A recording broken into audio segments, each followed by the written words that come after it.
కలుగును కాక. చిన్న ప్రార్థన చేసుకొని అనుదిన స్తుతి నైవేద్యమైనటువంటి కార్యక్రమాన్ని ప్రారంభించుకుందాం. స్తోత్రం తండ్రి, ఉన్నవాడా, అనువాడా, అతి కాంక్షణీయుడా, అతి మనోహరుడా, అతి శ్రేష్ఠుడా, అతి సుందరుడా, నీ ఉన్నతమైనటువంటి పరిశుద్ధమైనటువంటి సన్నిధిలో మేమందరము కూడి వచ్చి ఉంటుండగా దయతో మీ యొక్క రక్తములో మా సకల బలహీనతలని కడగండి. అపవిత్రులుగా మీ సన్నిధికి చేరకూడదు. అపవిత్రమైన పెదవులు గల మనుషుల మధ్య జీవిస్తున్నాం కాబట్టి అయా మీ యొక్క కృపలో మా సమస్త బలహీనతల్ని, మా యొక్క పెదవులను మీరు తాకండి, శుద్ధి చేయండి. అయా మా హృదయాన్ని మీరు తాకండి, శుద్ధి చేయండి.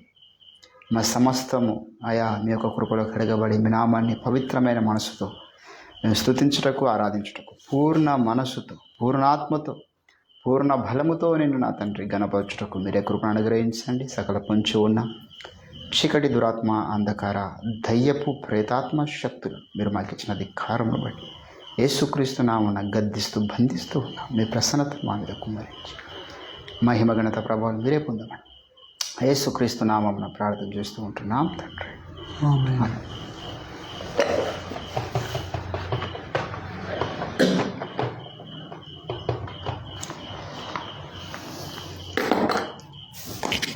రైట్. అవధులేనిది దివ్యమైన నీ కృపా, అనంతమైనది, ఆశ్చర్యమైనది. అవధులేనిది దివ్యమైన నీ కృపా, అనంతమైనది, ఆశ్చర్యమైనది. యేసయ్యా నాపై నీవు చూపిన కృపా అమూల్యమైనది, వర్ణించలేనిది. యేసయ్యా నాపై నీవు చూపిన కృపా అమూల్యమైనది, వర్ణించలేనిది. అవధులేనిది దివ్యమైన నీ కృపా, అనంతమైనది, ఆశ్చర్యమైనది.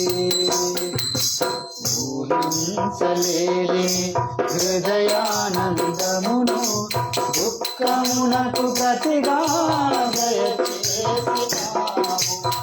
ఊహించలేని హృదయానందమును దుఃఖమునకు ప్రతిగా దయచేసినావు. భారమెక్కువైనా, తీరము కడు దూరమైన నీపై ఆనుకొందును నేను, పుణ్యము చేరుకొందును. భారమెక్కువైనా, తీరము కడు దూరమైన నీపై ఆనుకొందును నేను, పుణ్యము చేరుకొందును. అవధులేనిది దివ్యమైన నీ కృపా, అనంతమైనది, ఆశ్చర్యమైనది. అవధులేనిది దివ్యమైన నీ కృపా, అనంతమైనది, ఆశ్చర్యమైనది. సరిపోల్చలేని మధురమైన అనుభవం, వింతైన నీ ప్రేమలో అనుభవింపచేసావు. సరిపోల్చలేని మధురమైన అనుభవం, వింతైన నీ ప్రేమలో అనుభవింపచేసావు. సౌందర్యమైన, అతి పరిశుద్ధమైన నీ రూపము తలచుకొందును నేను, నీ కోసమే.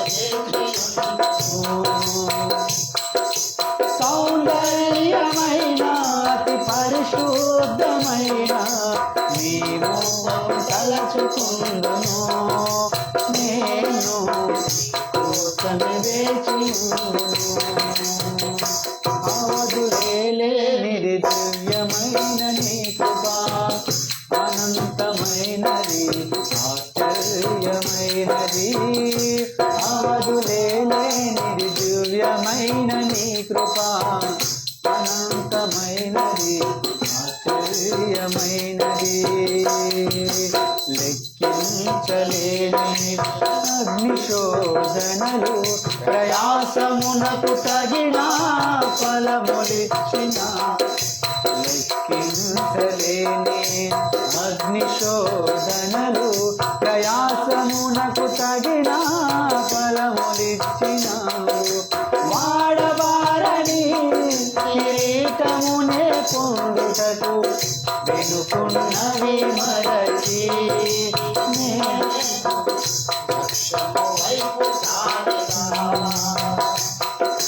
వాడబారని కిరీటమునే పొందుటకు వెనుకున్నవి మరచి నేను లక్ష్యము వైపు సాగెదా అవధులేనిది దివ్యమైన నీ కృప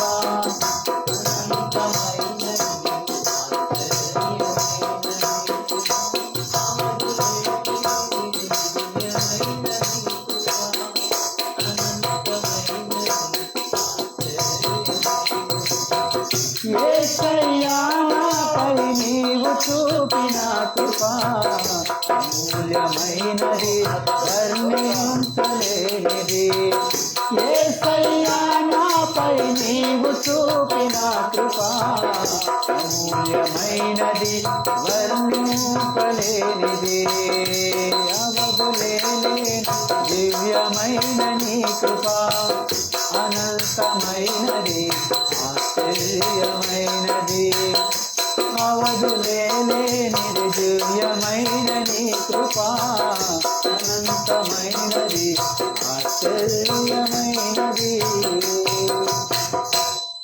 హల్లెలూయా. దేవుని నామానికి మహిమ కలుగును.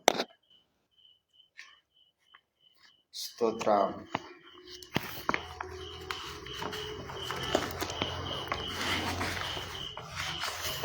క్రిస్మస్ రోజు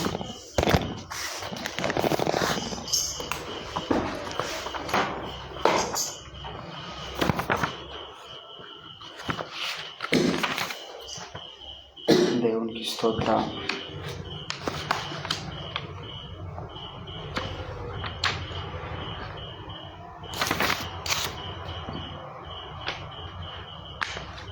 ఇది వాడదామా 595 వాడదామా కొంచెం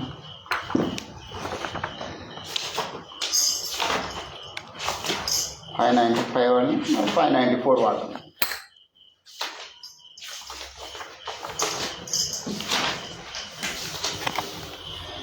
చిన్నగా ఫ్యాన్ అయితే 3 నెంబర్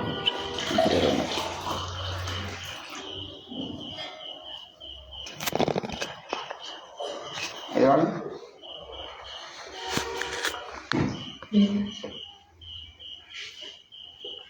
వస్తా 595 వచ్చా వచ్చా కొంతసేపు కనబడి అంతలోనే మాయమయ్యే ఆవిరి వంటి గిరాయి జీవితం లోకాన కాదే శాశ్వతం కొంతసేపు కనబడి అంతలోనే మాయమయ్యే ఆవిరి వంటి రాయి జీవితం లోకాన కాదేది శాశ్వతం యేసే నిజ దేవుడు నిత్య జీవమిస్తాడు మరణమైన జీవమైన నన్ను విడువడు యేసే నిజ దేవుడు నిత్య జీవమిస్తాడు మరణమైన జీవమైన నిన్ను విడువడు కొంతసేపు కన్నబడి అంతలోనే మాయమయ్యే ఆవిరి వంటిది రాయి జీవితం లోకాన కాదేది శాశ్వతం ఎదురవుతారెందరో నీ పయనంలో నిలిచేది ఎందరో నీ అక్కరలో ఎదురవుతారెందరో నీ పయనంలో నిలిచేది ఎందరో నీ అక్కరలో వచ్చేదెవరు నీతో మరణం వరకు వచ్చేదెవరు ఆపై నిత్య జీవముని వచ్చేదెవరు నీ మరణము వరకు ఇచ్చేదెవరు నీ నిజ దేవుడు నిత్య జీవమిస్తాడు మరణమైన జీవమైన నిన్ను విడువడు యేసే నిజ దేవుడు నిత్య జీవమిస్తాడు మరణమైన జీవమైన నిన్ను విడువడు చెమటోడ్చి సుఖము విడిచి కష్టములోచి ఆస్తులు సంపాదించిన శాంతి ఉన్నదా చెమటోడ్చి సుఖము విడిచి కష్టములోచి ఆస్తులు సంపాదించిన శాంతి ఉన్నదా ఈ రాత్రి దేవుడు నీ ప్రాణమడిగితే సంపాదన ఎవరి దగులో యోచించితివా నీకే నిజ దేవుడు నిత్య జీవమిస్తాడు మరణమైన జీవమైన నిన్ను విడువడు యేసే నిజ దేవుడు నిత్య జీవమిస్తాడు మరణమైన జీవమైన నిన్ను విడువడు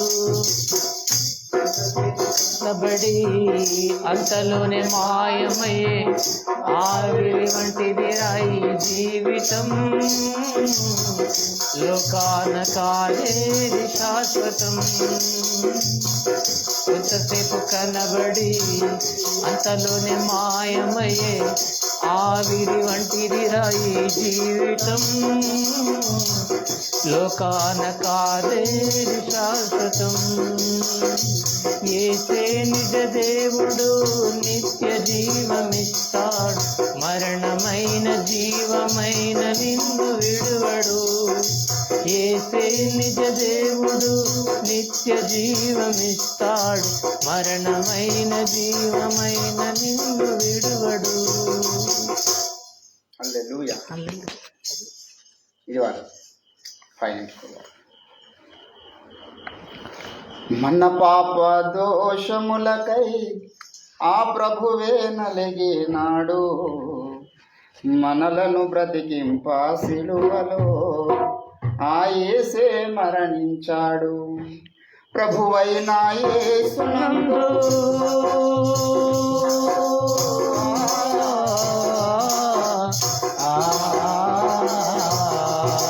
ప్రభువైన యేసునందు నమ్మకముంచిన చాలు మీరు మీ ఇంటి వారు రక్షణ పొందేదారు మీరు మీ ఇంటి వారు రక్షణ పొందేదారు వినరేయో జనులారా శుభవర్తమానములు పాపులను రక్షింప ప్రభు యేసు వచ్చినాడు మరియమ్మ గర్భాన ప్రియ యేసు జన్మించే ఎవరో తండ్రి యేసు అతనెవరో పరాయి కాడు మన పాప భారం మోసే గొర్రెపిల్లే ఈ నరుడండి ఎవరో తండ్రి యేసు తానెవరో పరాయి కాడు మన పాప భారం మోసే గొర్రెపిల్లే ఈ నరుడండి ఎవరికి నీ చెందినవాడో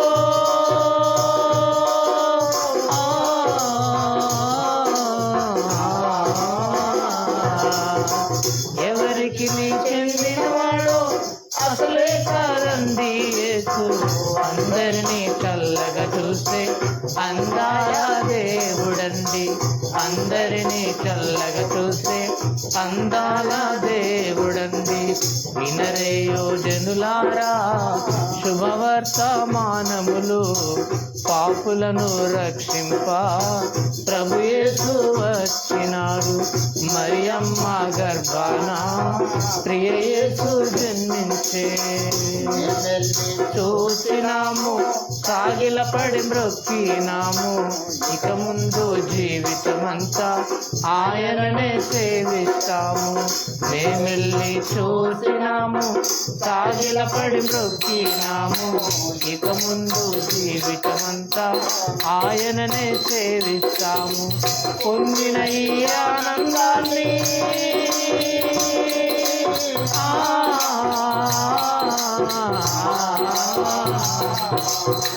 పొందిన ఈ ఆనందాన్ని పంచుకుంటున్నాము. నమ్మండి నమ్మకపోండి మీకే వదిలేస్తున్నాము. నమ్మండి నమ్మకపోండి మీకే వదిలేస్తున్నాము. వినరే యోజనులారా శుభవర్తమానములు, పాపులను రక్షింప ప్రభు యేసు వచ్చినాడు. మరియమ్మ గర్భాన ప్రియ యేసు జన్మించే.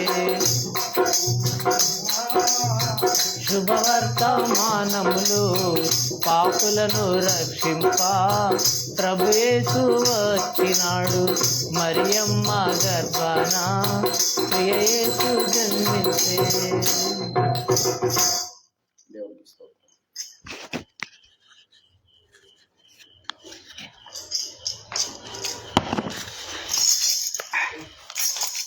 చివరిగా గారు రాసిన పాట పాడవాడి మనం ఉంచుకుందాం. 74.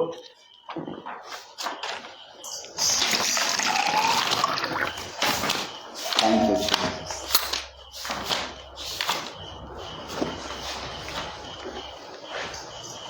తెల్లవాల్చు స్థలము నాకిడలేదని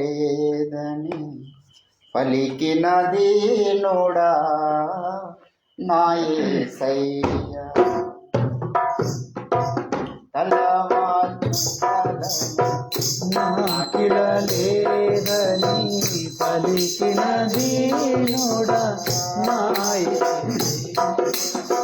మరణము నుండి మహిమతో లేచి, మరణము నుండి మహిమతో లేచి, మనోజుల చెల్లని ఆశ్రయమైతివి.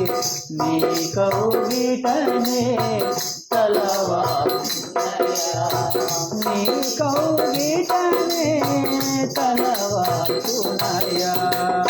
వర్ణన కందని తేజోమయుడా, చిత్రమయా నీ దయా. నాకిలా జీవనమే నీవయా. వర్ణన కందని తేజోమయుడా, చిత్రమయా నీ దయా. నాకిలా జీవనమే నీవయా. జ్ఞానము చాలదు నిన్ను గ్రహింపగా, భాషలు చాలదు నిన్ను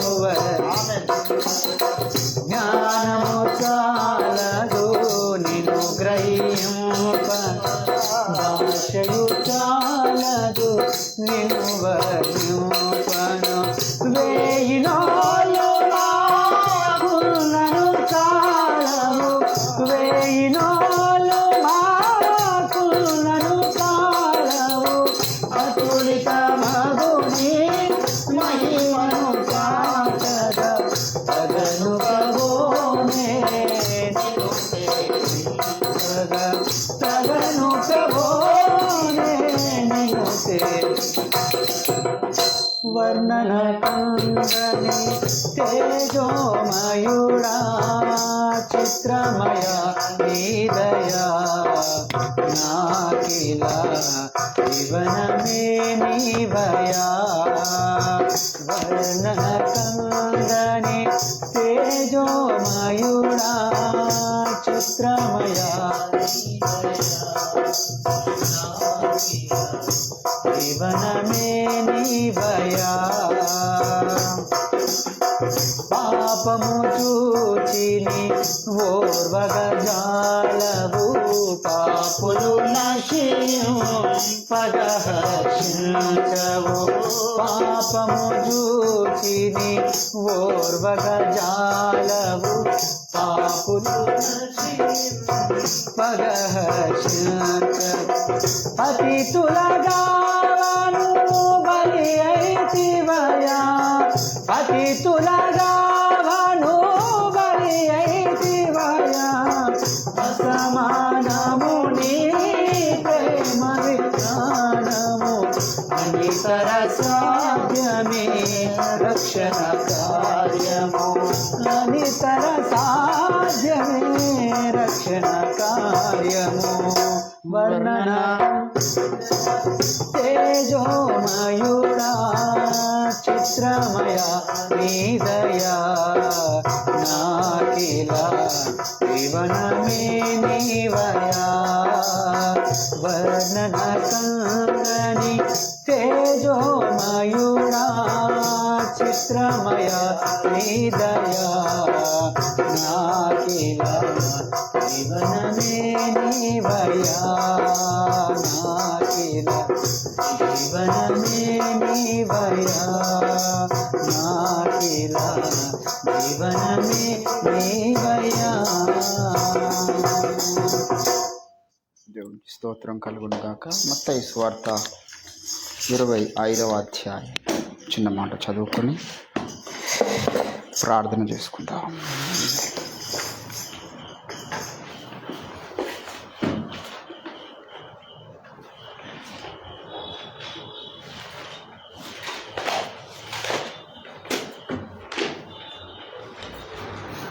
దేవునికి స్తోత్రం. 25వ అధ్యాయం మత్తయి సువార్త 33-34 వచనాలు చదువుదాం. తన కుడి వైపున గొర్రెలను ఎడమ వైపున మేకలను నిలవబెట్టెను. అప్పుడు రాజు తన కుడి వైపున ఉన్న వారిని చూచి, నా తండ్రి చేత ఆశీర్వదించబడిన వారలారా, రండి, లోకము పుట్టినది మొదలుకొని మీ కొరకు సిద్ధపరచబడిన రాజ్యమును స్వతంత్రించుకొనుడి.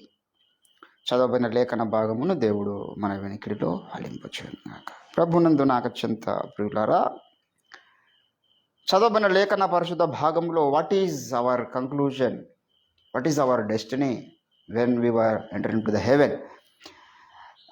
మనం పరలోక రాజ్యంలో ప్రవేశించిన తర్వాత what is the main theme is there. చాలామందికి అర్థమవుతలేదు.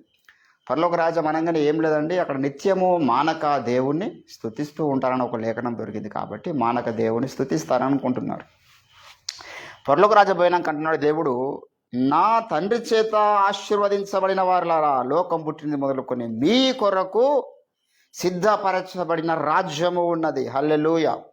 జగత్తు పునాది వేయబడకన మునుపు నుంచి దేవుడు ఒక రాజ్యాన్ని సిద్ధపరచున్నాడు తన పిల్లల కొరకు. ఇక్కడ మరి దేవుని బిడ్డలారా, ఈ ఆశీర్వాదానికి పాత్రుల జాబితా కనబడుతున్నది, శపించబడ్డ వారి జాబితా కూడా కనబడుతున్నది. రెండు కనబడుతున్నాయి. ఇక్కడ యేసుప్రభు చెప్తున్నటువంటి మాట ఏంటంటే 41వ వచనంలో, అప్పుడు ఆయన పైన మనం చదువుకున్న 33లో ఏమన్నాడు, కుడివైపున ఉన్న వారిని చూసి అన్నాడు. ఏంటంటే ఇప్పుడు ఇక్కడ 41లో ఏమంటున్నాడు, ఎడమ వైపున ఉన్న వారిని చూచి. అప్పుడు ఆయన ఎడమ వైపున ఉన్న వారిని చూచి, శపించబడిన వారులారా, నన్ను విడిచి అపవాదికిని వాడి దూతలకును సిద్ధపరచబడినటువంటి నిత్యాగ్నిలోనికి పోవుడి. రెండు జోన్లు కనబడుతున్నాయి దేవుని బిడ్డలారా. ఒకటేంటంటే ఆశీర్వదించబడ్డ వారి యొక్క జోన్, రెండవది శపించబడ్డ వారి యొక్క జోన్. ఇదే బైబిల్. బైబిల్ అంటే ఈ రెండు రకాల విషయాల గురించి మాట్లాడుతుంది. మనం చూసుకుంటే కయ్యను ఏబేలు జీవితంలో ఇప్పుడు ఇక్కడ ఎడమ వైపున ఉన్న జోన్లోకి వచ్చే వ్యక్తి ఎవరు ఏంటండి? కయ్యను వస్తాడు. కుడివైపున ఉన్న జోన్లోకి వచ్చేవాడు హేబేలు. హేబేలు ఆశీర్వాదానికి పాత్రుడుగా ఉన్నాడు, కయ్యను శాపానికి గుర్తుగా ఉన్నాడు. ఏంటండి ఈ రెండు రకాల మనుషుల గురించి బైబిల్ ఎల్లవేళలా మాట్లాడుతూ ఉంటుంది. దయచేసి గలతీలకు రాసినటువంటి పత్రికలో మీరు గమనించినట్లయితే 4వ అధ్యాయము 4 నుంచి చదువుదాం. ఈ సంగతులు అలంకార రూపముగా చెప్పబడి ఉన్నవి. ఈ స్త్రీలు 2 నిబంధనలై ఉన్నారు. వాటిలో ఒకటి సినాయి కొండ, మరి ఒకటి సినాయి కొండనేమో ఏంటండి, సినాయి కొండ సంబంధమైనది దాస్యములో ఉండుటకు పిల్లలు కనును. ఇది హాగరు. ఈ హాగరు అనున్నది అరేబియా దేశంలో ఉన్నది. అరేబియా దేశంలో ఉన్న సినాయి కొండయే. ప్రస్తుతం అందున్నటువంటి యెరూషలేము దాని పిల్లలతో కూడా దాస్యమునందున్నది గనుక ఆ నిబంధన దానికి ధీటై ఉన్నది. అయితే పైనున్న యెరూషలేము స్వతంత్రముగా ఉన్నది, అది మనకు తల్లి. ఇందుకు కనని గుడ్రాలా సంతోషించుము, ప్రసవేదన పడని దానా బిగ్గరగా కేకలు వేయము. ఏలయనగా పెనిమిటి కలదాని పిల్లల కంటే పెనిమిటి లేని దాని పిల్లలు అని వ్రాయబడి ఉన్నది. సహోదరులారా, మనం ఇస్సాకు వలె వాగ్దానమును బట్టి పుట్టిన కుమారులమై ఉన్నాం. ఇక్కడ ఏంటండి, ఇక్కడ కూడా ఇద్దరు, మళ్ళా ఇస్సాకు ఇస్మాయిల్. ఈ రెండిట్లో కుడివైపున వచ్చే వ్యక్తి ఏమో ఇస్సాకు, ఎడమవైపున వచ్చే వ్యక్తి ఏమో ఇస్మాయిల్. ఇట్లా బైబిల్ అంతా ఈ లైన్ కొనసాగుతుంది. అదే స్పిరిట్ వస్తూ ఉంటుంది. మనము ఫర్ ఎగ్జాంపుల్ అంటాడు పౌలు, మనము కయ్యూను వంటి వారమై ఉండరాదు. ఏంటంటే ఇప్పుడు వాణి వంటి మనం ఎట్లుంటాం చెప్పండి. ఇప్పుడు వాడు ఎప్పుడో 6000 ఏళ్ల కింద కదా. దయచేసి మీరు గమనించినట్లయితే యోహాను రాసినటువంటి మొదటి పత్రిక 3వ అధ్యాయము ఇక్కడ అంటున్నాడు 12వ వచనంలో, మనము కయ్యూను వంటి వారమై అంటే అర్థమైంది, ఉంటారని అర్థమా కాదని అర్థం. ఆ స్పిరిట్ వస్తూ ఉంది అప్పటి నుంచి. కయ్యూను స్పిరిట్ వస్తూ ఉంది, ఏబేలు స్పిరిట్ వస్తూ ఉంది. ఏబేలు స్పిరిట్ ఎక్కడ ఉంది చెప్పండి, ఏ లైన్లో ఉంది ఏబేలు స్పిరిటు అంటే హెబ్రీలకు రాసినటువంటి పత్రికలో చెప్తాడు, ఏబేలు రక్తము మొదలుకొని అంటాడు. ఏంటండి కదా. దయచేసి హెబ్రీలకు రాసినటువంటి పత్రిక 11వ అధ్యాయంలో ఏమన్నాడు, విశ్వాసం అనున్నది నిరీక్షింపబడు వాటి యొక్క నిజ స్వరూపమై ఉన్నది, అదృశ్యమైనవి ఉన్నవనటకు రుజువై ఉన్నది, దేవుని వాక్యము వలన నిర్మాణమై ప్రపంచములు దేవుని వాక్యం వల్ల నిర్మాణమై ఉన్నవి అని చెబుతూ 4లో ఏమంటున్నాడు, విశ్వాసమును బట్టి హేబేలు కయ్యూను కంటే శ్రేష్టమైన బలి అర్పించెను. దేవుడు అతని అర్పణను గురించి సాక్ష్యం ఇచ్చినప్పుడు అతడు విశ్వాసమును బట్టి నీతిమంతుడని సాక్ష్యము అతడు మృతి పొంది. ఇప్పుడు ఎవరు చెప్పండి, ఇప్పుడు ఆ స్పిరిట్ ఎవరిలోకి వచ్చింది, అపోస్తలులోకి వచ్చింది. వాళ్ళ మృతి పొందినా ఈరోజు వారి యొక్క స్పిరిట్ మాట్లాడుతుంది. వారి అభిషేకము ఇప్పటికీ ఉన్నది, వారి విశ్వాసం ఇప్పటికీ ఉన్నది, వారి బోధ ఇప్పటికీ ఉన్నది. ఏంటంటే వారికి దేవుడు ఇచ్చిన అభిషేకాలు మన మీద కూడా దేవుడు ట్రాన్స్ఫర్ చేస్తూ ఉన్నాడు. అంటే బైబిల్లో 2 రకాల లైన్ ఫ్రమ్ ద బిగినింగ్ వస్తూ ఉంటుంది. ఇక్కడ నీతిమంతుల లైన్ చెప్పినాడు హెబ్రీ పత్రికలో, ఇంకో దగ్గరనేమో అనీతిమంతుల లైన్ కూడా చెప్తాడు. ఏంటంటే అనీతిమంతుల లైన్ ఎక్కడ చెప్పిండు అంటే తిమోతికి రాసినటువంటి పత్రికలో మనం గమనించినట్లయితే ఇక్కడ అనీతిమంతుల యొక్క లైన్ గురించి మాట్లాడతాడు. చాలా సందర్భాలలో చెప్పాడు. ఇక్కడ కొంతమందిని జ్ఞాపకం చేస్తున్నాడు. ఏంటండి ఎవరు వాళ్ళంటే తిమోతికి రాసినటువంటి పత్రిక 1వ అధ్యాయం 19వ వచనంలో, అట్టి మనస్సాక్షి కొందరు త్రోసివేసి విశ్వాసమును బట్టి ఓడ బద్దలైపోయిన వారి వలె చెడి ఉన్నారు, వారిలో హుమేనయును అలెక్సంద్రును ఉన్నారు. ఏంటంటే కొత్త నిబంధనలో కొందరు చెడిపోయిన వారు కనబడుతున్నారు. వీరికి మాదిరులు ఎవరయ్యా అంటే పాత నిబంధనలో కొందరు ఉన్నారంట. ఏంటండి పాత నిబంధనలు కొందరు ఉన్నారు. దయచేసి తిమోతికి రాసినటువంటి 2వ పత్రిక 4వ వచనం 3వ అధ్యాయంలో ఏమంటున్నాడు ఇక్కడ, ఏంటండి ఎక్కువగా ప్రేమించువారని చెప్తూ 7లో అంటాడు, వీరు సత్యమును దూషిస్తున్నారంట. సత్య విషయమైన అనుభవ జ్ఞానము ఎప్పుడు పొందలేని అవివేక స్త్రీల యొక్క ఇండ్లలో చొచ్చి వారిని చెరపట్టుకొని పోవు వారి వీరిలో చేరిన వారు ఎంబ్రే అనువారు మోషేను ఎదిరించినట్టు వీరును చెడిన మనస్సు కలిగి విశ్వాస విషయములో భ్రష్టులై సత్యమును, ఒకప్పుడు మోషేను ఎదిరించడము ఈరోజు సత్యం ఎదిరించడం ఈక్వల్. కొంతమంది సత్యాన్ని ఎదిరిస్తున్నారు, అప్పుడు మోషేను ఎదిరించారంటే మోషే సత్యవంతుడైన వాని పక్షంలో ఉన్నాడు కాబట్టి మోషేను ఎదిరించడం కూడా సత్యం ఎదిరించడం అయింది. ఈరోజు సత్యం ఎదిరిస్తే కూడా మోషేను ఎదిరించడం అవుతుంది. అందుకే మనము చెప్తున్న సంగతి అర్థమైతే లేదు. ఈరోజు భూమి మీద సత్యాన్ని దేవుడు మాకు అప్పగించండి రా బాబు. పౌలు జీవించిన కాలంలో పౌలుకు అప్పగించిండు. అది ప్రతి ఒక్కరు తెలుసుకోవాలి, ఆ లైన్ అర్థం కావాలి.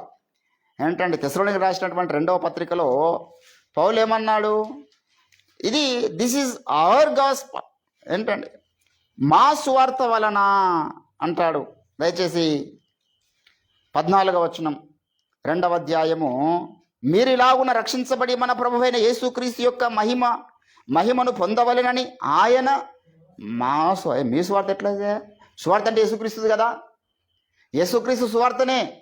కానీ ఆ సత్య సువార్త దేవుడు అందరికీ అప్పగించాడు, కొంతమందికి అప్పగిస్తారు ఒక్కో తరంలో. పౌలు జీవించిన కాలంలో పౌలుకు అప్పగించుండు, మోసే జీవించిన కాలంలో మోసేకి అప్పగించుండు, ఏలియా జీవించిన కాలంలో ఏలియాకి అప్పగించుండు, దావీదు జీవించిన కాలంలో దావీదుకి అప్పగించుండు. ఒక లైన్ వస్తూ ఉంది, సత్యాన్ని మోసుకొని వస్తున్న భక్తుల లైను. ఇప్పుడు ఆ సత్యం అనేది వస్తూ వస్తూ వస్తూ ఓఫెర్మినిస్ దగ్గర ఆగిందని మనం చెప్తున్నాం. అది మన విశ్వాసం. వేరేవాడు నమ్మడు ఇప్పుడు. ఎందుకంటే మోసేని ఎదిరించినప్పుడు వాడు అనుకున్నాడా ఇతడు సత్యవంతుడైన వాని పక్షాన ఉన్నాడని అనుకోలే. కాబట్టి వారు ఎదిరించారు. పౌలును కొందరు ఎదిరించినారు, దావీదు కొందరు ఎదిరించినారు. అందరూ నమ్ముతారని మనం చెప్పలేము, దేవుని బిడ్డలారా. కానీ ఆ స్పిరిట్ వస్తూ ఉంటుందని మనం జాగ్రత్త పడాలి. కయ్యూను స్పిరిట్ వచ్చింది కొత్త నిబంధనలోనికి, ఏబేలు స్పిరిట్ వచ్చింది కొత్త నిబంధనలోనికి, ఎంబ్రే దాతాను అభిరాము అనేటటువంటి వారి స్పిరిట్ వచ్చింది. ప్రకటన గ్రంథంలో అంటాడు, యెజబేలు అను స్త్రీను నువ్వు ఉండనిచ్చున్నావు అంటే యెజబేలు స్పిరిట్ కూడా వచ్చింది. అబద్ధ ప్రవక్తల స్పిరిట్ వచ్చింది అంటాడు పేతురు. ఏంటండి వారిలో అబద్ధ ప్రవక్తలు ఉండి అటువల మీలో అబద్ధ బోధకులు ఉండక మానరు అన్నాడు. అక్కడ అవిధేయులు ఉన్నారు, అటువల్ల మీలో కూడా కొందరు అవిధేయులు ఉంటారని చెప్పాడు. అదంతా వస్తాయి, అదే స్పిరిట్లు వెళ్ళాడుతున్నాయి భూమి మీద, వేరే స్పిరిట్లు ఏముండయి. మోసేని ఎదిరించినటువంటి స్పిరిట్ కయ్యూనులో ఉన్న కోరావులో ఉన్నప్పుడు అదే స్పిరిట్ ఎక్కడైతే మోసే అభిషేకం కలిగి జీవిస్తారో, ఎక్కడైతే మోసే అభిషేకంతో పని జరుగుతుందో అక్కడ కూడా ఈ కయ్యూను ఈ యొక్క కోరావు స్పిరిట్ కూడా పనిచేస్తుంది. ఈ దాతాను అభిరాముల స్పిరిట్ కూడా పనిచేస్తుంది. ఎక్కడైతే పౌలు స్పిరిట్ పనిచేస్తుందో అక్కడ హుమేనేను అలెగ్జాండర్ అనేవాడు కొందరు కంచెరవారు ఆయన వ్యతిరేకించినట్టుగా వారి యొక్క స్పిరిట్ కూడా వస్తుంది అంటాడు ఇక్కడ. ఏంటంటే ఇదే తిమోతికి రాసినటువంటి 2వ పత్రికలు కూడా అంటాడు వారిని జ్ఞాపకం చేస్తూ. 2వ అధ్యాయము 17వ వచనంలో ఏమంటున్నాడు, కొరుకు పుండు ప్రాకినట్లు వారి మాటలు ప్రాకును, వారిలో హుమేనయును ఫిలేతును ఉన్నారు, వారు పునరుత్థానం గతించనని చెప్పొచ్చు సత్య విషయమై తప్పిపోయి కొందరు విశ్వాసము చెరుపుచున్నారు. వాడు చెడిపోయింది కాకుండా ఇంకోటి చెరగొడతాడండి. ఆ స్పిరిట్ ఎట్లుంటుందంటే వాడు చెడిపోయింది కాకుండా వానికి ఏమాత్రం సంబంధం లేదు, ఇంకోటి చెడగొడతాడు. అరే వాని గురించి నీకెందుకు? ఒకవేళ వాడు చేస్తున్నది వాడున్న విశ్వాసము తప్పైతే వాడు లెక్క చెప్పుకుంటాడు. ఒకవేళ వాడు జీవిస్తున్న విశ్వాసం సరైనదైతే వాడిని తప్పించడం వల్ల నీవు డబుల్ శిక్షకు గురవుతావు. ఒకడు చక్కగా నడుస్తున్నాడు, ఆత్మీయతలో సత్యంలో ఉన్న వాడిని తప్పించినంటే ఎవడైతే తప్పించడో వీనికి డబుల్ శిక్ష ఉంటుంది. అందుకే అంటాడు బోధకులమైన మనము మరి కఠినమైన అన్నాడు. కఠినమైన తీర్పు మనకున్నప్పుడు కఠినమైన శిక్షలు వారికి ఉంటాయా? ఉండయా? ఖచ్చితంగా ఉంటాయి. కాబట్టి దేవుని బిడ్డలారా, ఈ 2 రకాల స్పిరిట్లను మనం అబ్జర్వ్ చేస్తూ ఉండాలి రాత్రింబగలు. ఆత్మీయ జీవితం అంటే ఏదో మనం గుడ్డిగా సాగేది కాదు. ఆత్మీయ ప్రపంచంలో అన్ని స్పిరిట్లను మనం చూడగలం, ఎక్కడెక్కడ ఏ రకమైన స్పిరిట్ పనిచేస్తున్నది. కొన్నిసార్లు కొన్ని ప్రాంతాలకు వెళ్ళగానే ఆటోమేటిక్ ఆ ప్రాంతం మీద ఏ స్పిరిట్ ఉందో ఈజీగా చెప్పొచ్చు. కొన్ని గ్రామాలకు వెళ్ళినప్పుడు ఈ గ్రామం మీద మంత్రశక్తుల ప్రభావం బలంగా ఉన్నదా, త్రాగుడు ఆత్మ బలంగా ఉన్నదా, లేకపోతే వ్యభిచారపు ఆత్మ బలంగా ఉన్నదా ఈజీగా చెప్పవచ్చు. ఆ గ్రామంలో అడుగుపెట్టగానే అర్థమైపోతుంది సీన్. ఏంటంటే దానికి కొన్ని గుర్తులు ఉంటాయి. ఇది భక్తులకు ఆ టైంలో వాడి గూంగ ఎదురైతే ఆ సీన్లు. ఒక గ్రామానికి వెళ్ళండి అనుకో, వానికి తాగబోతులు ఎదురొస్తారు ఎంటర్ అవుతుంటేనే. ఆ టైంకు వాడు ఇప్పుడు ఎక్కడనో తాగుతాడండి, కానీ ఆ టైంకు బోధకుడు ఆ గ్రామంలోకి ఎంటర్ అయ్యాగానే ఈ ఊర్లో ఈ స్పిరిట్ ఉందని దేవుడు చెప్పడానికి ఆ మనిషిని మన ముందు, కొంతమంది డైరెక్ట్ ముందుకు వచ్చి కూడా మాట్లాడతారు, మన నోట్లోకి వెళ్ళి స్మెల్ వస్తూ ఉంటుంది. అట్లా ఉండదు. కొన్నిసార్లు కొన్ని రకాల వ్యక్తులు స్త్రీలు కనబడతారు పోగానే, వాళ్ళ యొక్క ఎక్స్ప్రెషన్స్ గమనించినప్పుడు, వారి యొక్క అలంకరణ గమనించినప్పుడు అర్థమైపోతారే ఈ ఊర్లో ఈ స్పిరిట్ పనిచేస్తున్నది. ఒక్కొక్క గ్రామానికి వెళ్ళినప్పుడు ఒక్కొక్కటి త్రాగుడు ఆత్మ, వ్యభిచారపు ఆత్మ, ఏంటంటే రకరకాల స్పిరిట్లు ఉంటాయి. కొన్ని గ్రామాలకు వెళ్ళినప్పుడు విగ్రహారాధన బలంగా ఉందనే విషయం అర్థమవుతుంది. కొన్ని గ్రామాలకు వెళ్ళినప్పుడు మంత్రగాళ్ళు ఎదురొస్తారు డైరెక్ట్. మంత్రగాన్ని ముఖం చూడగానే అప్పుడే గుర్తుపట్టదు, వీడు మంత్రాలు చేసే మనిషి. వాని ఎక్స్ప్రెషన్స్, వాని మాట తీరు, వాడు చూసే చూపుల విధానం అన్నీ తెలిసిపోతాయి.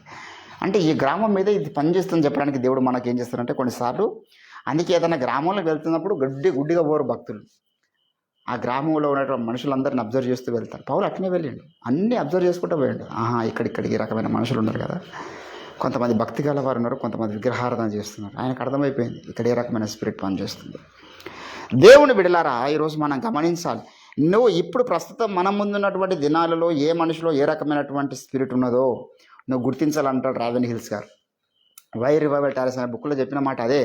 ఒక వ్యక్తి మీద నువ్వు అభిషేకం ఉన్నదో లేదో, ఉన్నదని మాత్రం మనము చెప్పలేము, కానీ లేదని మాత్రం చెప్పొచ్చు అన్నాడు ఆయన. ఎట్లా చెప్తారు లేదని ఎట్లా చెప్తారండి? వాళ్ళు మాట్లాడే మాట తీరుని బట్టి, వాళ్ళు చేస్తున్న బిహేవియర్ని బట్టి. అభిషేకం లేని వాడిని మనం గుర్తుపట్టడంలో ఫస్ట్ స్టెప్ ఏంటంటే వానికి సంబంధం లేని విషయాలు మాట్లాడతాడు. ఇదొక గుర్తు. వానికి సంబంధం లేదు, ఎప్పుడు వేరే వాళ్ళ గురించి, పక్కింటోళ్ళ గురించి, ఆ ఇంటోళ్ళ గురించి, వాని గురించి ఇట్లా మాట్లాడుతున్న వ్యక్తులకు అభిషేకం లేదని చెప్పొచ్చు అంటారనమాట. ముందుకు మనం చదువుకుంటూ వెళ్తే ఆ బుక్లో ఇది ముంగమూరు దేవదాసాయ కూడా చెప్పాడు. అభిషేకం ఉన్నవాడేమో వాని గురించి వాడు మాట్లాడతాడు, అభిషేకం లేనివాడు ఇతరుల గురించి మాట్లాడతాడు. కాబట్టి దేవుని బిడ్డలారా, ఈరోజు నీకు అభిషేకం ఉండాలి. మొదటి ఇది కయ్యూను స్పిరిటా, ఇది కోరావు స్పిరిటా, ఇది ఎన్నేంబ్ర దాతన్ అభిరామ స్పిరిటా, ఇది షిమ్మి స్పిరిటా, లేకపోతే ఇది యమని స్పిరిట్? ఇక్కడ దేవుడు అంటున్నాడు ఇద్దరిని ఆయన ప్రత్యేకంగా వేరు చేస్తున్నాడు. 2 రకాల స్పిరిట్లో మానవ జాతి వచ్చింది కదా. కయ్యూను ఏబేలు మొదలుకొని చీల్చుకుంటా వస్తే కొత్త నిబంధన వరకు, అపోస్తల వరకు, చిట్ట చివరి విశ్వాస వీరుని వరకు కూడా ఖచ్చితంగా ఈ డివిజన్ జరుగుతూ ఉంటుంది అనమాట. డివైడ్ చేస్తూ ఉంటాడు ఆయన. ఎందరూ యెజబెల్ ఆత్మతో నడిపించబడ్డారు, వాళ్ళు అక్కడికి వెళ్తారు. ఎందరూ కయ్యూను ఆత్మ, వాడు అక్కడికి వెళ్తాడు. ఎందరూ కోరావు ఆత్మతో, వాడు అక్కడికి వెళ్తాడు. ఈ జాబితానంతా నింపి శపించబడ్డ వాళ్ళారు అన్నాడు అనమాట దేవుడు. ఎప్పటి నుంచి వీరు? లోకం పుట్టింది మొదలుకొని శపించబడ్డారంట వీరు. అక్కడి నుంచే స్టార్ట్ అయింది ఈ లైన్ కదా. ఆదామును తయారు చేసిన తర్వాత అక్కడి నుంచి శపించబడ్డ వన్ లైన్ కూడా స్టార్ట్ అయింది. అక్కడి నుంచి ఆశీర్వదించబడ్డ వన్ లైన్ కూడా స్టార్ట్ అయింది. దేవుని బిడ్డలారా, ఈరోజు నీవు నేను మనము ఆశీర్వదించబడడానికి పిలువబడిన వాళ్ళం. హల్లెలూయా. ఆశీర్వాదంగా ఉండడానికి మీరు పిలువబడతారు అంటాడు పౌలు. మీరు ఆశీర్వాదానికి కారకులే కానీ శాపానికి కారకులు కాదు. మనం ఈ లైన్లో ఉన్నప్పుడు మనం కొంత ఆ లైన్లో ఉన్న ఆ స్పిరిట్ల గురించి జాగ్రత్త పడాలి. మనకు ఆ లైన్లో ఉన్న వారి గురించి జాగ్రత్త లేదనుకో, వాడు ఎవడో కాదు, ఆ లైన్లో ఉన్నాడు. ఎవడు చెప్పండి? ఇప్పుడు కయ్యూను అవతల లైన్లో ఉన్నాడు, ఏబేలు యువత లైన్లో ఉన్నాడు. కయ్యూను ఏబేలుకి ఏమవుతాడు? సొంత అన్న, ఒక తల్లికి పుట్టినవారు వాళ్ళు, ఒక రక్తం పంచుకొని పుట్టినవారు. కానీ వాడు అవతల లైన్లో ఉన్నాడు, వీడు యువత లైన్లో ఉన్నాడు. ఇప్పుడు కూడా అట్లనే ఉంటుంది లైను. వాడు ఎవడో, ఇప్పుడు ఆ కయ్యూను స్పిరిట్ ఉన్నాడు, వాడు ఎక్కడో దూరం ఉంటాడు అనుకోవద్దు. వాడు మన సహోదరుడే కావచ్చు, వాడు మన ప్రక్కలో ఉన్నవాడే కావచ్చు. కానీ అవతల లైన్లో ఉన్నాడు అనుకో, మాత్రం మనం ఎట్లా మూవ్ అవ్వాలి? ఏంటంటే ఈ లైన్లో ఉన్న సమయంలో దేవుని బిడ్డలారా, చాలామంది ఈ యొక్క స్పిరిట్ని గ్రహించక చాలామంది భక్తి పరులైన వారు చెడిపోవడానికి అవకాశము ఉంటుంది. ఎందుకంటే మా ఊళ్ళే కదా అనుకున్నా బ్రదర్, తెలిసిన వాళ్ళు కదా ఇట్లా చేస్తారని అనుకోలేదు బ్రదర్, ఇంత మోసం జరుగుతుంది అనుకోండి బ్రదర్. ఎందుకు అంటే వాడు అప్పటి నుంచి కూడా గమనిస్తే ఒక సహోదరుడుగా, సంఘంలో ఒక మెంబర్గా, ఇప్పుడు ఎంబ్రే దాతన్ అభిరాములు కోరావు వీళ్ళు అన్యజనుడు కాదు, మోసే సంఘంలో ఒక మెంబర్, కానీ ఆ స్పిరిట్ ఉన్నదంట. ఇప్పుడు యెజబెల్ ఎక్కడుంది? ఏలియా పక్కనే ఉన్నది, ఎక్కడనో దూరం ఉన్న మనిషి కాదు, కానీ ఆ స్పిరిట్ వస్తుంది. కాబట్టి దేవుని బిడ్డలారా, మనం లోకంలో జీవిస్తున్నామంటే we should very very careful. మనం చాలా జాగ్రత్తగా ఉండాలి. ప్రతి ఆత్మను నమ్మద్దు. నేను చాలాసార్లు 2-3 సార్లు నేను మధ్యలోకి పోయి, ఆ రోజు రవేనా నేను నర్సాపూర్ నుంచి వస్తున్నాం, మీటింగ్ అయిపోయిన తర్వాత ఏదో గొడవ జరుగుతున్నది. ఆ రోజు గొడవ జరుగుతుంటే మనం రుయ్యమని వెళ్తాం కదా, జరుగుతుంటే ఆడిపోయే లెక్కల వాడేడో అమ్మాయికి ఏమన్నాడు అని చెప్పేసి వాడిని కొడతా ఉన్నారు అందరు. నేను కూడా కొట్టిన తర్వాత ఆయన తప్ప చేసిన రకాల వాళ్ళందరూ కలిసి వీడు వాళ్ళు ఒకటే నా మీదకి వెళ్తారు, వీరు వాళ్ళు ఒకటే నా మీదకి వెళ్తొస్తున్నారు. పరుగున చెప్పులు వేసుకోకుండా వెళ్తొచ్చిన పరిస్థితి. అప్పటి నుంచి నేను ఎక్కడ కూడా ఆపుతలే. తర్వాత ఒకసారి ఈ సిద్దిపేట దగ్గర ఒక యాక్సిడెంట్ అయింది, బైక్ యాక్సిడెంట్ అయింది. పాపం బైక్ యాక్సిడెంట్ అయింది, జనాలందరూ చూడడానికి వచ్చారు. అందరు చూస్తుంటే ఒక డీసీఎండు వాడు నిద్రమతిలో ఉన్నాడు, వాడు 80 స్పీడ్ మీద ఈ రోడ్డు మీద యాక్సిడెంట్ అయినటువంటి ఈ మనిషిని చూడడానికి వచ్చిన వారిని ఎక్కించేసి 14 మంది చచ్చిపోయారు, ఇంక్లూడింగ్ ఎస్ఐ 2 కానిస్టేబుల్ 14 మంది చూడడానికి పోయిన వాళ్ళు. ఆశను చూసినప్పుడు కూడా ఎక్కడ ఆగొద్దని అర్థమైంది. ఇంతకుముందు ఒకటి శాపం కూడా గొడవ అవుతుంటే అల్లరి చేస్తున్నది. మా షాప్లోకి వస్తున్నది, ఆ పెట్రోల్ పంప్ కళ్ళ పెడితే నేనేమో యాక్సిడెంట్ అయిందేమో, బండి గిండి ఎక్కిందేమో, అంత అంత ఏడుస్తున్నది కదా అని చెప్పేసి పరుగుడు వెళ్ళిన తర్వాత ఆడ కూడా ఇటువంటి సీనే వెళ్ళిన తర్వాత ఆడ ఇద్దరు కొట్లాడుతున్నారు.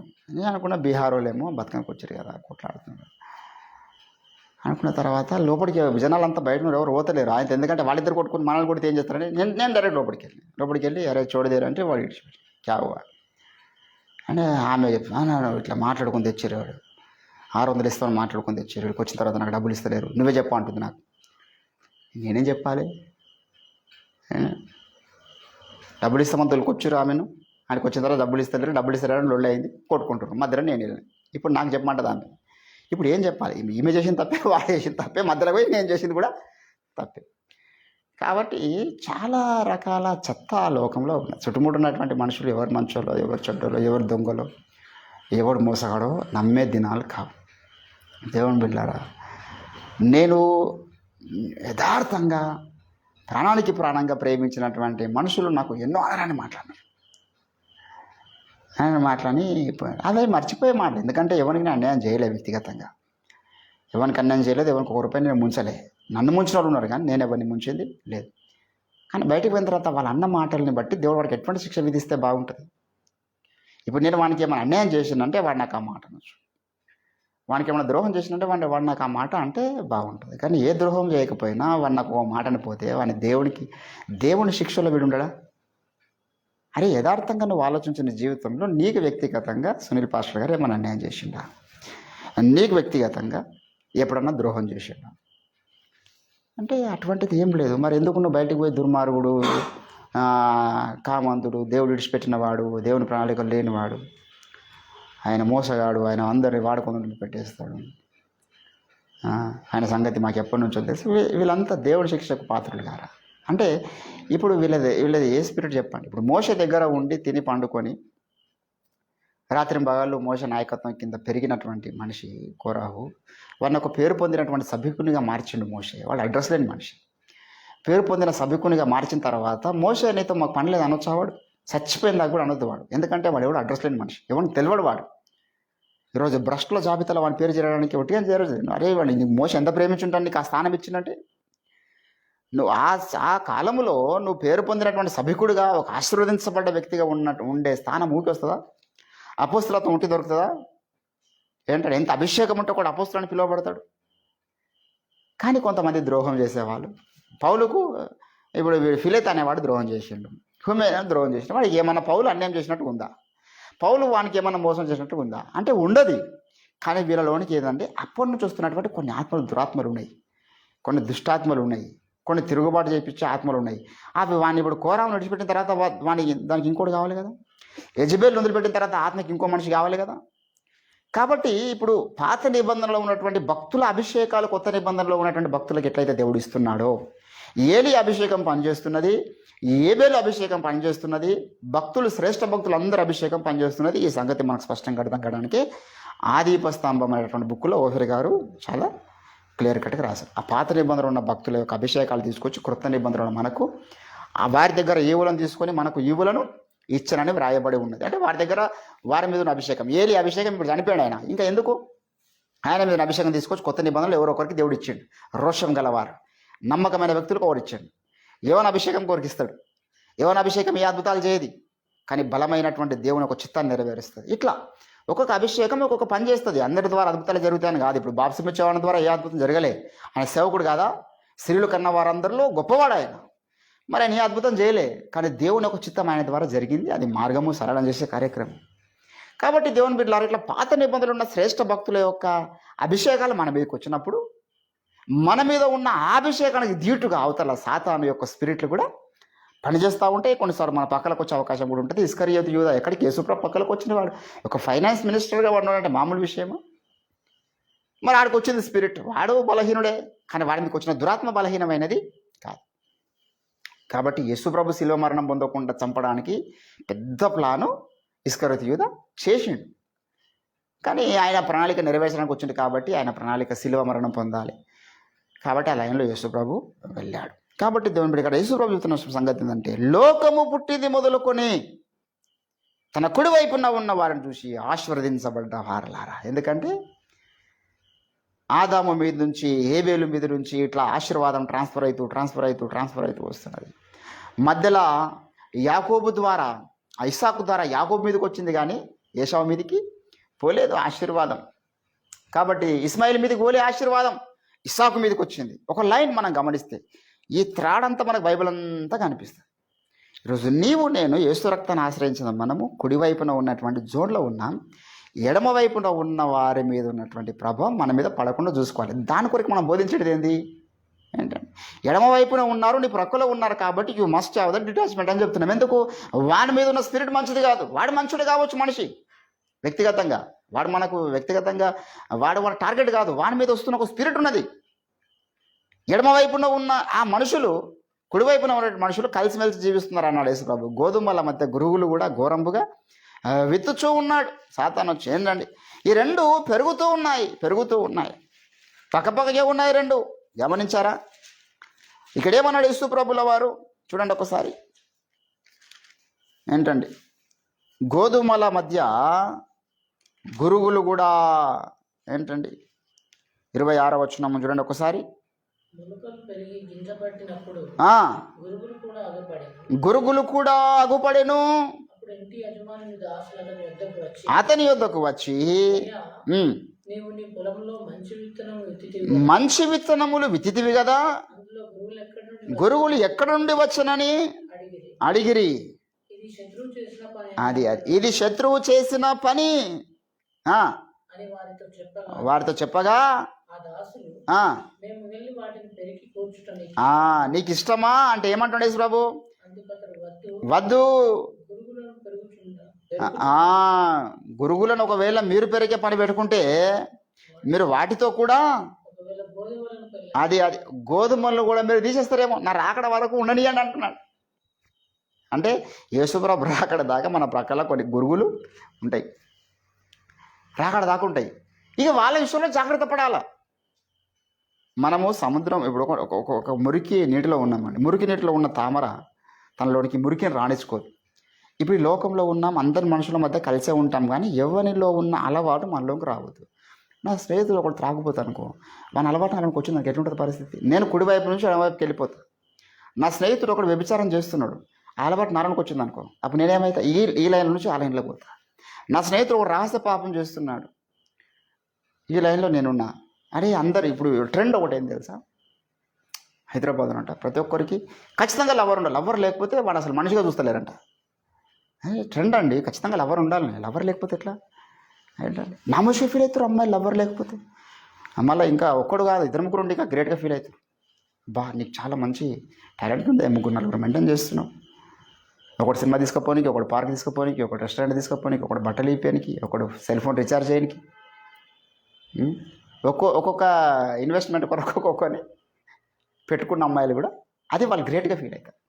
ఇప్పుడు దేవుని నమ్ముకొని మనం కూడా అటువంటి లైన్లు పెట్టుకున్నాం అనుకో, ఎడమవైపులో ఉండడానికి అది స్వేచ్ఛ ఉన్నది, వాడు ఎట్లయినా శపించబడ్డ మనిషి. కానీ కుడివైపున ఉన్న మనలోనికి ఆ లైన్ రావద్దు. కుడివైపున ఉన్న మనలోనికి త్రాగుడు రావద్దు, వ్యభిచారం రావద్దు, అబద్ధాలు రావద్దు, జోదం రావద్దు, లోక వ్యసనాలు రావద్దు, లోకాశలు రావద్దు, నిద్రమత్తుగల ఆత్మ రావద్దు. ఆ ఎడమవైపున ఉన్న వారి అలవాట్లు మనకు సంబంధం లేదు. వారు సవ్వలక్ష కలిగి ఉండొచ్చు, వాడు శపించబడ్డ మనిషి. అరే వాడు త్రాగితే నాకేంది భయ్, వాడు వ్యభిచారం చేస్తే నాకేంది భయ్, వాడితో నేనున్నా, నా ప్రక్కలో వాడు ఉన్నాడు. నడితినా ఒక ఆయన నాకు ఫోన్ చేసి, రాజ్ చాలా అద్భుతంగా అందరూ సూపర్ వేసినావు నువ్వు ఫ్లెక్సీలు, దా ఈ బార్కాడికి దా మందేద్దామంటారు. ఆయన ఖుషి అయిపోయి మందేద్దాం. మొన్న ఒక ఆయన ఫ్లెక్స్ అతకట్టుగానే పోదామా కూర్చుందామా తాగదామంటారు. అన్నవాడు లేదా నేను తాగా అంటే ఇప్పుడు నా పక్కకు ఉన్నటువంటి ఒక గురిగే కదా, కానీ వాళ్ళతో మనం కలిసి ఉండాలి.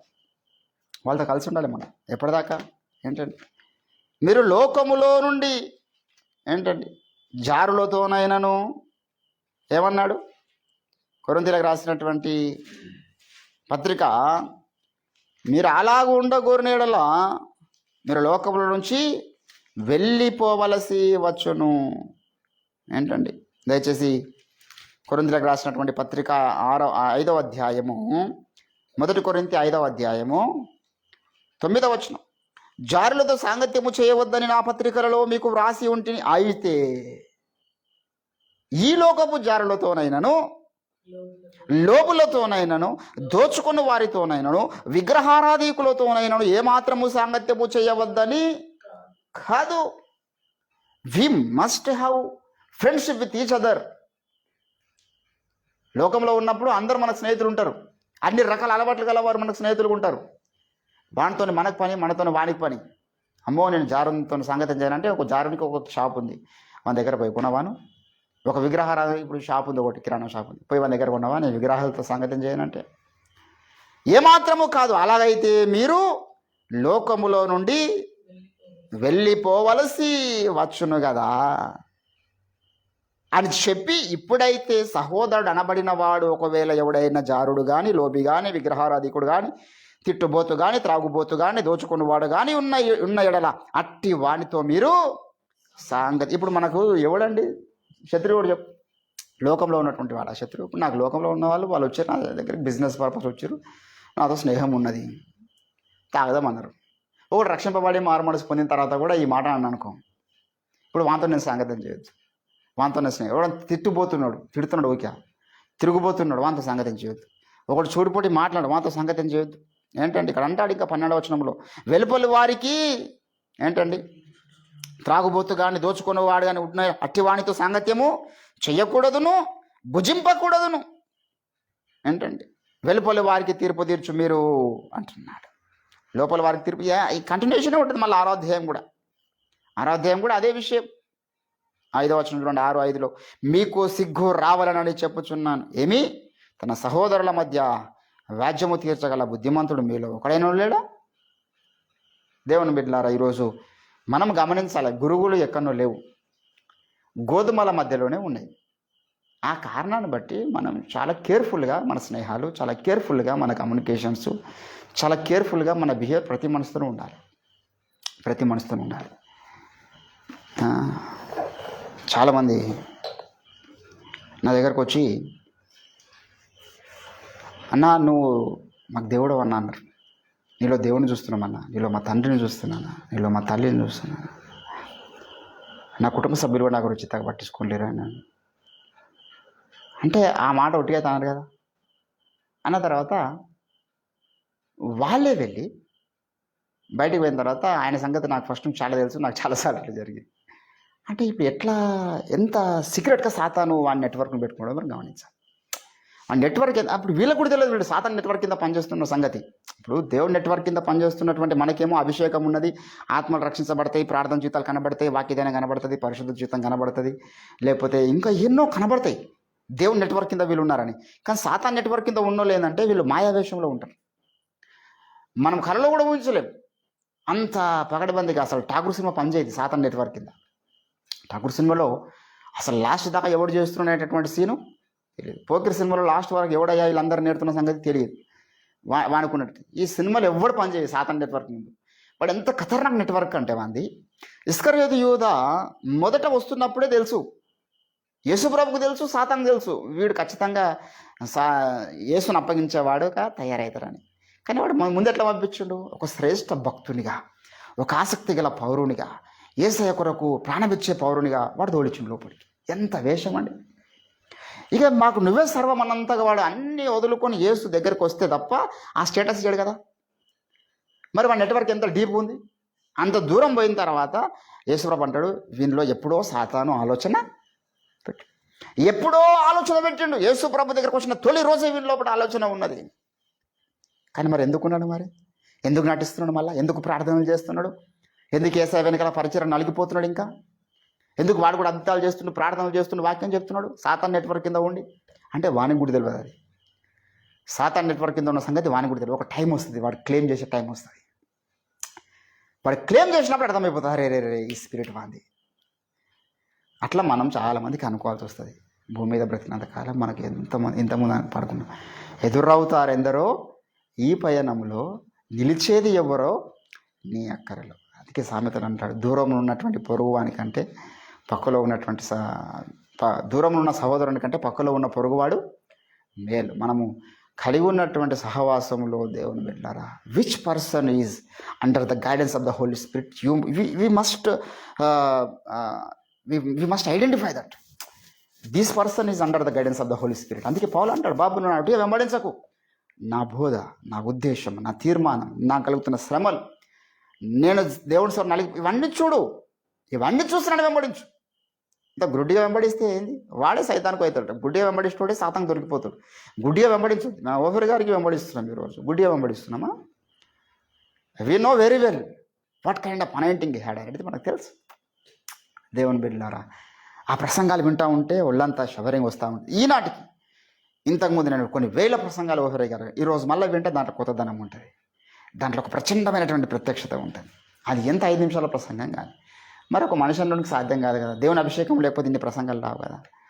కానీ బయటికి పోయినటువంటి మూర్ఖులు ఏమంటారు, వానికి ఇది అర్థం కాదు, ఈ లైన్కు చీకటి ఆవరిచేస్తుంది అనమాట. ప్రసంగాలు అర్థం కావు, ఆయన సేవ కనబడది, ఆయన పడుతున్న శ్రమలు కనబడి, ఆయన చేస్తున్న ప్రార్థన కనబడితే ఇవన్నీ కనబడే వానికి మనకు ఒకటే కనిపిస్తుంది, ఆయన మంచోడు కాదు, ఆయన 2 పెళ్ళిళ్ళు చేసుకున్నాడు. ఆ 2 పెళ్ళిళ్ళు చేసుకుంటే ఏమైంది, నీకు అంత కావరం ఉంటే నువ్వు చేసుకో, ఏమండి. కానీ 2 పెళ్ళిళ్ళు చేసుకుంటే నీకేమైంది, నీదేమన్నా వచ్చిందా అంటే మనకు సంబంధం లేని విషయం కదా అది. అరే ఒక భార్య లీగల్ వదిలిపెట్టి వెళ్ళిపోయిన తర్వాత చట్ట ప్రకారంగా, లోక చట్ట ప్రకారంగానే, దేవుని చట్ట ప్రకారంగానే తిరుగుబడి చేయలేదు, చట్ట ప్రకారంగా లీగల్గా పెళ్లి చేసుకున్నాడు. ఒక అపోస్తుడికి, ఒక కాపరికి, ఒక సాటి అయినటువంటి సహాయం ఉంటే మంచిగా ఉద్దేశంతో చేసుకున్నాడు. చేసుకోవద్దండి అసలు. వ్యభిచార కారణం బట్టి తప్ప ఏ కారణం బట్టి దేవుడు భార్యను విడిచిపెట్టద్దని చెప్పినాను కదా. మరి వ్యభిచార కారణాన్ని బట్టి కూడా మరి విడిచిపెట్టలే యెహోషువ, దానికేం చెప్పాడు ఆన్సర్? లీగల్గా చేస్తుంది వ్యభిచారం, బయటికి పోయి అయినా విడిచిపెట్టద్దన్నాడు దేవుడు. మరి ఇక్కడ వ్యభిచార కారణం బట్టి విడిచిపెట్టమని చెప్పిండు కదా యేసు అంటే, మరి నువ్వు దానికేం ఆన్సర్ చెప్తావు అంటే లాజిక్ ఉండదు వానికి. అంటే మనతోనే వాడు వాదంలో గెలవలేక బురద చల్లే ప్రయత్నాలు చేస్తూ ఉంటాం. కాబట్టి దేవుని బిడ్డలారా, ఈరోజు నీవు నేను మనం చాలా, ఎందుకంటే ఒక టైం రాబోతున్న దేవుడు ఒక్కొక్కరిని టన్నుల కొద్ది అభిషేకం చేత నింపి ఖచ్చితంగా గొప్ప కార్యాలు జరిగిస్తాడు. ఎప్పుడు ఎన్నడూ జరుగును అనుకున్నాను ఎన్నో ఆశ్చర్యకరమైన కార్యాలు మన పక్షాన దేవుడు జరిగిస్తాడు. That is our faith. We are waiting for that kind of great revival. Not ఏదో చిన్నగా మనం కొన్ని 10 కుటుంబాల సుధాలు, 100 కుటుంబాల సుధాలు, ఒక మందిరం కట్టుకుంటే చాలాది కాదు మన గురి. We have a great vision for Christ. మనం ఎవరు లెక్కింపలేనంత గొప్ప సైన్యం మన ద్వారా రక్షించబడాలని మనం కోరుకుంటున్నాం. దాని కొరకు మనం ప్రార్థన చేస్తున్నాం. కాబట్టి మనల్ని సాధారణ టార్గెట్ చేయడంలో పెద్ద ఆశ్చర్యము లేదు. వాళ్ళ నెట్వర్క్ కింద ఉన్న మనుషులు మన పక్కలో ఉండి కొంతకాలం మన గురించి చెడ్డగా మాట్లాడడం, బయటకు పోయేది మనకు పెద్ద ఆశ్చర్యం కలిగించే విషయము కాదు. కాబట్టి రోజు నీవు నేను మనం ఎవరి నెట్వర్క్ కింద పనిచేస్తున్నాం, అది మనం గమనించుకోవాల్సినటువంటి విషయం. మనం దేవుడి నెట్వర్క్ కింద పనిచేస్తే నీలో ఏలి అభిషేకం కనబడాలా, నీలో అపోస్తుల అభిషేకం కనబడాలా, నీలో మోషే అభిషేకం కనబడాలి, నీలో కనీసం బాప్తిస్మం అభిషేకం అన్న కనబడాలి. ఒక్కొక్కరు రోషం కలిగి, సమూయేలు రోషం కలిగి ఆయన కన్నీటితో ప్రార్థన చేస్తున్నాడు. ఇది సమూయేలు అభిషేకం. రోషం కలిగి ఆయన ప్రార్థనకు దిగాడు. ఏలియా రోషం కలిగి సవాలుకు దిగాడు. ఒక్కొక్కరికి ఒక అభిషేకం ఉన్నది. అభిషేకం యొక్క ప్రవర్తన కనబడుతున్నది కదా. ఈరోజు నీలో నాలో అడుగుదాం, ప్రభువా, పాత నిబంధనలో ఎంతోమంది శ్రేష్ఠ భక్తుల మీద ఉన్న అభిషేకాలు ఇంకా నీ దగ్గర ఉన్నాయి. ఇప్పుడు ఈ తరంలో నేనున్న ప్రాంతంలో ఏది అవసరం? అద్భుతాలు చేసేటటువంటి అభిషేకం అవసరమా? ఆనాడు మీరు పేతురు ద్వారా, పౌలు ద్వారా, ఫిలిపు ద్వారా విశేషమైన అద్భుతాలు జరిగించారు. వారి అభిషేకం నాకు ఇవ్వండి. ఒకవేళ ఈ ప్రాంతంలో అద్భుతాలు జరిగితే అందరు రక్షించబడతారు అనుకుంటే ఆ అభిషేకం నాకు ఇవ్వండి. లేదు, బాప్తిస్మం లాగా కేవలం వాక్యం చెప్పి అభిషేకం అవసరం అనుకుంటే అది నాకు ఇవ్వండి. ఏదో నీకు తెలుసు, కానీ అభిషేకం లేకుండా మాత్రం మనము ఉండదు. గోధుమల మధ్య, గురుగుల మధ్య గోధుమలాగా మనం జీవించడం కష్టమైపోతుంది. అభిషేకం ఉన్నవాడు ఆ యొక్క గురుగుల యొక్క ప్రభావం తన మీద పడకుండా కంచె వేసుకొనవలసిన వాడై ఉన్నాడు. హల్లెలూయా. అది పరిశుద్ధాత్మ దేవుని కంచెని. అడుగుదాం ప్రభుకి ఈరోజు, ప్రభువా మాకు మీ కంచె కావాలి. మా చుట్టుముట్టున్న పరిస్థితులు మంచిగా లేవు. మా చుట్టుముట్టున్నటువంటి నెట్వర్క్ సాతాంది మేము గుర్తించలేని స్థితిలో ఉంది. కాబట్టి మనం జాగ్రత్త పడదాం. దేవునికి అడుగుదాం, ప్రభువా నీ ప్రత్యేకమైన ప్రొటెక్షన్ మాకు అన్ని వేళలు దయచేయండి అడుగుదాం. రండి, దేవుడు కొద్ది మాటలు మన వినికిడిలో ఫలింపచేయను గాక. స్తోత్రం తండ్రి, నీ ఘనమైన నామని వందనాలు. విత్తబడ వాక్యం ఫలింపచేయండి. అవునయ్యా, ఫ్రమ్ ద బిగినింగ్ 2 రకాల నెట్వర్క్స్ పనిచేస్తున్నాయి. 2 రకాల మరి ఆత్మలు పనిచేస్తున్నాయి. ఆశీర్వదించబడి నిత్య జీవాన్ని నిర్ణయించబడ్డ వారేమో పరిశుద్ధాత్మ చేత నడిపించబడుతున్నారు. శపించబడ్డ వారి యొక్క స్పిరిట్ కూడా ఉన్నది. ఆలయంలో కూడా కొందరు నేటికున్నారు. ఒకవేళ మా ప్రక్కలు ఎవరైనా ఆలయంలో ఉన్నవారు ఉంటే ఆ విషయంలో మేము జాగ్రత్త పడే కృపను మీరు మాకు దయచేయండి. వాటి ప్రభావం మా మీద పడకుండా ఎల్లవేళలా పరిశుద్ధాత్మ దేవుని ప్రభావం మా మీద పడనుగాక. Thank you Jesus. మీ అభిషేకం, మీ కంట్రోల్ కింద మమ్మల్ని మీరు నడిపించండి. మీ ఆత్మచేత మమ్మల్ని నడిపించండి. స్తోత్రాలు చెల్లించుకుంటూ సకల పొంచి ఉన్న దుష్ట దురాత్మ చీకటి అంధకార దయ్యపు శక్తులను యేసు నామంలో గద్దిస్తున్నా, బంధిస్తూ ఉన్నా. దైవమా, ఇంకొక 3 రోజుల్లో మీటింగ్స్ స్టార్ట్ అవుతున్నాయి. మీ నడిపింపు దయచేయండి. నిండైన అభిషేకం దయచేయండి. ఏ స్థలంలో ఏ మాటలు అవసరమో ఎరిగిన దేవుడు, ఆ స్థలంలో ఆ మాటల చేత మీరు మమ్మల్ని బలపరచమని మరొకసారి మమ్మల్ని తగ్గించుకుంటూ మీ నామాన్ని చూస్తాం. యేసుక్రీస్తు అద్భుత శక్తియుత నామమున ఈ ప్రార్థన సమర్పిస్తూ ఉంటున్నాం తండ్రి.